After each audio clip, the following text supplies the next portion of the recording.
Hi മക്കളെ, അപ്പോൾ നമ്മൾ ന്യൂമറിക്കൽ സെക്ഷൻസിലാണ് ഹാൻഡിൽ ചെയ്യാൻ പോകുന്നത്. കോൺവെക്സ്, അതായത് ഏത് ലെൻസുമായി ബന്ധപ്പെട്ടുള്ള ന്യൂമറിക്കൽ സെക്ഷനാണ് ഹാൻഡിൽ ചെയ്യുന്നത്. ഇപ്പം നമ്മൾ ഇന്ന് ചെയ്യാൻ പോകുന്നത് കോൺവെക്സ് ലെൻസുമായി ബന്ധപ്പെട്ടുള്ള ന്യൂമറിക്കൽ സെക്ഷൻ ആണ്. അപ്പോൾ ഞാൻ പറഞ്ഞതുപോലെ ന്യൂമറിക്കൽ സെക്ഷൻസിൻ്റെ അടുത്ത ക്വസ്റ്റ്യനായിട്ടാണ് ഞാൻ വന്നേക്കുന്നത്. സ്ക്രീനിലുണ്ട് ക്വസ്റ്റ്യൻ. നിങ്ങൾ നോക്കിക്കേ, ക്വസ്റ്റ്യൻ ഒന്ന് വായിച്ച് നോക്കിയിട്ട് ഒന്ന് നോട്ടിൽ എഴുതിയെടുക്കുക. അത് കഴിഞ്ഞിട്ട് ഇങ്ങോട്ട് ശ്രദ്ധിച്ചേ, ക്വസ്റ്റ്യൻ എന്താ പറഞ്ഞേക്കുന്നത്, അതായത് ഹൈറ്റ് ഓഫ് ദ ഒബ്ജക്റ്റ്. ഒരു ഒബ്ജക്റ്റിന്റെ ഹൈറ്റ് എന്ന് പറയുന്നത് 4 സെന്റിമീറ്റർ ആണ്. അതുകൊണ്ടാണ് ഞാൻ HO എന്ന് പറയുന്നത് 4 സെന്റിമീറ്റർ എന്ന് എഴുതിയേക്കുന്നത്. ഇനി ആ ലെൻസിൽ നിന്നും ഒബ്ജക്റ്റ് എത്ര സെന്റിമീറ്റർ അകലെ ഇരിക്കുന്നത്, അത് 15 സെന്റിമീറ്റർ ആണ് പറഞ്ഞേക്കുന്നത്. ക്വസ്റ്റ്യൻ അങ്ങനെയല്ലേ പറഞ്ഞേക്കുന്നത്. ഒബ്ജക്റ്റ് ഡിസ്റ്റൻസ് എന്ന് പറയുന്നത് 15 സെന്റിമീറ്റർ അകലെയാണ്. അപ്പോൾ ഞാൻ പറഞ്ഞായിരുന്നു, എല്ലാ ക്ലാസ്സിലും പറയുന്നത് പോലെ, യു ആണോ നിങ്ങൾ എടുത്ത് എഴുതിയേക്കുന്നത്, യുവിൻ്റെ കൂടെ എപ്പോഴും എന്ത് ചിഹ്നം, നെഗറ്റീവ് സൈൻ ഇടണം. നെഗറ്റീവ് സൈൻ ഞാൻ കൊടുത്തു. ക്ലിയർ അല്ലേ? അപ്പം ഈ ക്വസ്റ്റ്യൻ പേപ്പറിൽ യു നിങ്ങൾക്ക് മനസ്സിലായി കഴിഞ്ഞാൽ യുവിൻ്റെ കൂടെ എപ്പോഴും എന്തിട്ട് കൊടുക്കുക, ഒരു നെഗറ്റീവ് സൈൻ ഇട്ട് കൊടുക്കുക. ഇനി വി എന്താ? വി അത് കോൺവെക്സ് ലെൻസ് ആണ്. ഇമേജ് ഉണ്ടായത് ലെൻസിൽ നിന്നും എവേ ആണ്. ലെൻസിൽ നിന്നും എവേ ആണ്. അപ്പം ലെൻസിൽ നിന്നും എവേ എന്നൊരു വാക്കുണ്ടെങ്കിൽ വി പോസിറ്റീവാ. പഠിച്ചു നോക്കി, വി പോസിറ്റീവാണ്. അപ്പോൾ വാങ്ങിക്ക് വി പോസിറ്റീവാണ്. അപ്പം ഇത്രയും കാര്യങ്ങൾ ക്വസ്റ്റ്യനിൽ കൃത്യമായിട്ടും തന്നിട്ടുണ്ട്. അപ്പം നിങ്ങൾ മനസ്സിലാക്കേണ്ട കാര്യം, HO തന്നിട്ടില്ലേ, ഹൈറ്റ് ഓഫ് ദ ഒബ്ജക്റ്റ് തന്നിട്ടില്ലേ, തന്നിട്ടുണ്ട്. അത് എത്രയാ? 4 സെന്റിമീറ്റർ ആണ്. യു തന്നിട്ടുണ്ട്, വി തന്നിട്ടുണ്ട്. അപ്പോൾ എന്ത് കണ്ടുപിടിക്കാനാണ് പറഞ്ഞേക്കുന്നത് ക്വസ്റ്റ്യനിൽ? നോക്കിക്കേ, ഒന്ന് വായിച്ചു നോക്കിക്കേ.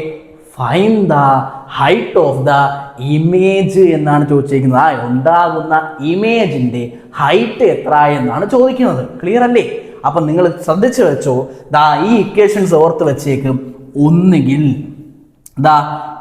HI/HO ഈക്വൽ ടു V/U എന്ന ഇക്വേഷൻ നിങ്ങൾ പഠിച്ചു വെക്ക്.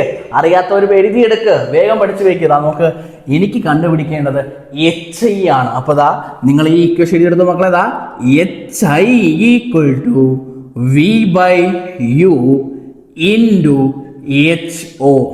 ആദ്യം കുറച്ച് ബുദ്ധിമുട്ടാണ് പഠിക്കാനായിട്ട്, പക്ഷേ വൺസ് നിങ്ങളിത് പഠിച്ചു കഴിഞ്ഞാൽ പിന്നെ സിമ്പിൾ, വിത്തിൻ സെക്കൻഡ്സ് നിങ്ങൾക്ക് എന്ത് ചെയ്യാൻ പറ്റും, ഉത്തരം കണ്ടുപിടിക്കാൻ പറ്റും. അപ്പോൾ കണ്ടുപിടിക്കേണ്ടത് HI ആണ്, ഹൈറ്റ് ഓഫ് ദ ഇമേജ് ആണ്. ഹൈറ്റ് ഓഫ് ദ ഇമേജ് ആണ്. അപ്പോൾ നോക്കാം, ഞാൻ ഈക്വൽ ടു കൊടുത്തു.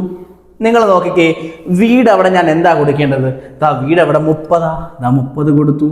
30 കൊടുത്തു. ഇവിടെ ഒരു വര കിടക്കുന്നുണ്ടോ? ആ വര ഞാൻ അതേപോലെ വരച്ചു. യു എന്താ? യുവിന് പകരം ആരാ കിടക്കുന്നത്? അത് -15 ആണ്. യുവിന് പകരം -15 ആണ്. ക്ലിയർ അല്ലേ? എളുപ്പമല്ലേ? അപ്പൊ എന്താ HI കണ്ടുപിടിക്കാൻ ഇക്വേഷൻ പറ. HI equal to V/U into HO. Clear അല്ലേ? ഓക്കെ അല്ലേ? ഇങ്ങോട്ട് നോക്ക്, ഇൻറ്റു HO എന്ന് പറയുന്നത് 4 സെന്റിമീറ്റർ ആണ്. അപ്പം നിങ്ങൾക്കറിയാം, 30/15. 30നെ 15 കൊണ്ട് ഡിവൈഡ് ചെയ്താൽ എത്ര കിട്ടും? 2 കിട്ടും. പക്ഷെ ഇവിടെ ആരുണ്ട്? ഒരു മൈനസ് ഉള്ളത് കൊണ്ട് -2 ഇൻറ്റു 4 കിട്ടുന്ന ഉത്തരം -8 സെന്റിമീറ്റർ. അതായത് ഹൈറ്റ് ഓഫ് ദ ഇമേജ് അല്ലെങ്കിൽ HI എന്ന് പറയുന്നത് -8 സെന്റിമീറ്റർ ആണ്. ഒരു കാര്യം മനസ്സിലാക്കി വെച്ചേക്കുക, HIയുടെ കൂടെ ഒരു നെഗറ്റീവ് സൈൻ ഉണ്ടെങ്കിൽ, HIയുടെ കൂടെ ഒരു നെഗറ്റീവ് സൈൻ ഉണ്ടെങ്കിൽ ആ ഇമേജ് എപ്പോഴും റിയൽ ആണ്, ഇൻവേർട്ടഡ് ആണ്. പഠിച്ചു വെക്കണം. HIയുടെ കൂടെ നെഗറ്റീവ് സൈൻ ഉണ്ടെങ്കിൽ ആ ഇമേജ് എപ്പോഴും റിയൽ ആണ്, ഇൻവേർട്ടഡ് ആണ്. അപ്പോൾ ഈ കാര്യങ്ങളിൽ നിന്ന് മനസ്സിലാക്കേണ്ട കാര്യം, ഒരു ഇക്വേഷൻ പുതുതായിട്ട് ഞാൻ ഇൻട്രൊഡ്യൂസ് ചെയ്തു. എന്താ ഇക്വേഷൻ പറ?